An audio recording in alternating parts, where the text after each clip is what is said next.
thousands of our army and paramilitary forces have lost their lives due to the terrorism that has been perpetrated by our neighboring country called Pakistan. And what happened in Pahalgam on 22nd of April was a ghastly massacre.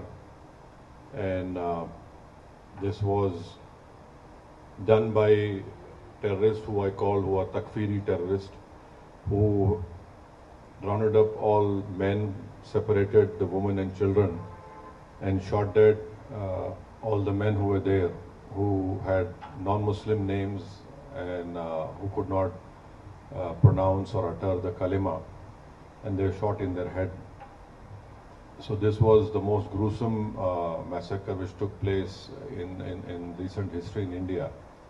And as a result, subsequently, you know that my government had to reply on the 8th of May, and we had hit 9 headquarters of proscribed terrorist organizations which were proscribed by United Nations. And then subsequently, you know, developments that took place. The Pakistani DGMO had to call the India DGMO asking for a cessation of all firing. So we want to bring to your notice that Pakistan has been indulging in this terrorism for many, many years.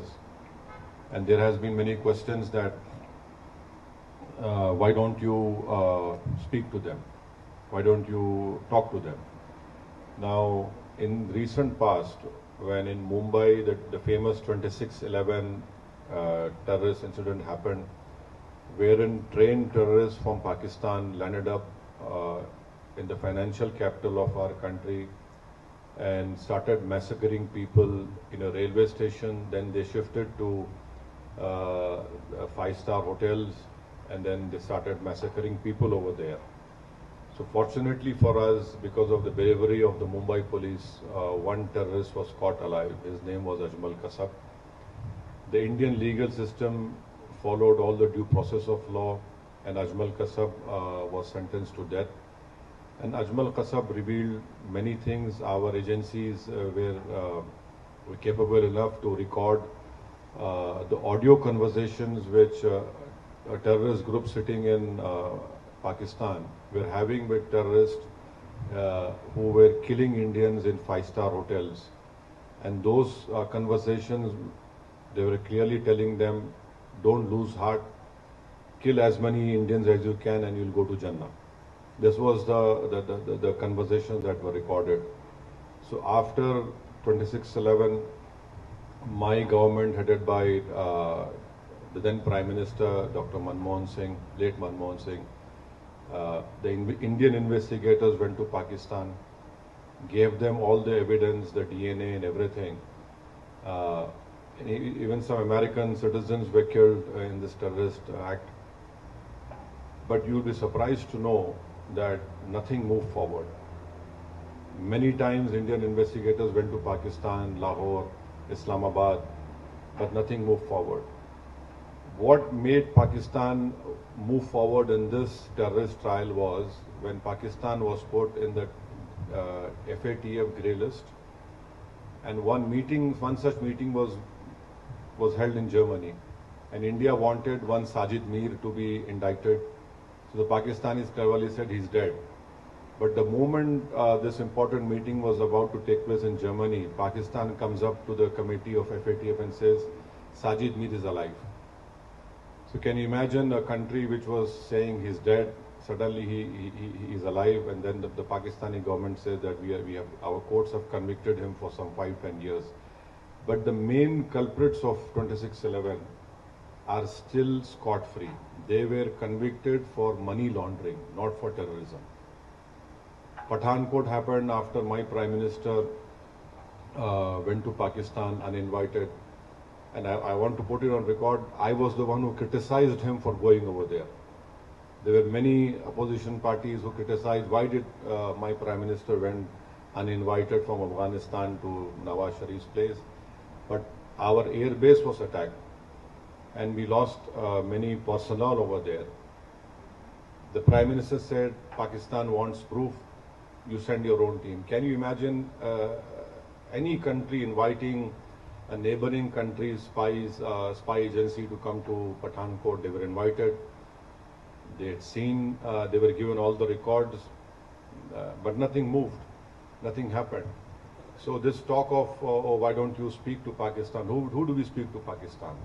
You know, we have been cooperated with them, but Pakistan had never been forthcoming.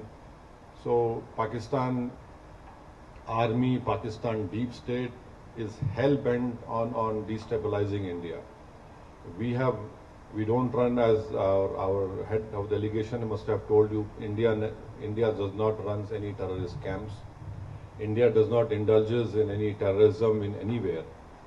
And now Pakistan has the cheek to say all these things. So the best thing now, which the Kingdom of Saudi Arabia, the Kuwait government and the Bahraini government, we have requested them when the delegation had met that they must ensure that Pakistan must be brought back in FATF grey list. That is where we will be able to control this terror financing of all these terrorist organizations. And do you know that when this person was made the field marshal in Pakistan, a US designated terrorist called Muhammad Ehsan was sitting right beside the field marshal. So this is complete. He's a US designated terrorist called Muhammad Ehsan. And there are photographs him shaking hands with this field marshal. So there is a clear-cut evidence of Pakistan's involvement. These terrorist groups are prospering over there. They are being trained over there. And their whole task is to destabilize India, to create more Hindu-Muslim riots in India. And the most unfortunate part is that Pakistan gives out a wrong message to the Arab world and to the Muslim world that we are a Muslim country and India is not a Muslim country. But Your Excellency, you know, you have more knowledge about worldly affairs, that there are 240 million proud Indian Muslims living in India. And not only that, we have our Islamic scholars are much better than any scholars in the world. They can speak the best of Arabic language. In fact, we have some famous Islamic scholars who have done great work in the Hanafi fiqh jurisprudence, and their judgments are accepted by the religious scholars of anywhere in the world. So this Pakistan's false propaganda that India is hurting us because we're a Muslim country, it is completely wrong. And in fact, Pakistan, if it stops these Takfiri terrorist groups, there will be stability in South Asia, there will be progress in South Asia. And Pakistan has put obstacles even in the SAARC. India wanted a bilateral railway agreement between all the SAARC countries. India wanted Bangladesh, India train, but Pakistan has always not allowed it. So we hope that our delegation, which is here on this purpose to request you to bring to your light what Pakistan has been doing in India, and this false propaganda of Pakistan that they have this great military prowess and nothing like that. What happened on the 9th? Their 9 air bases were targeted. If India had wanted, we could have completely damaged those air bases, but we wanted to show them a mirror and say that, look, we are warning you, don't do it. Don't force us to go on that path, wherein instead of creating a crater, we'll create graves for you.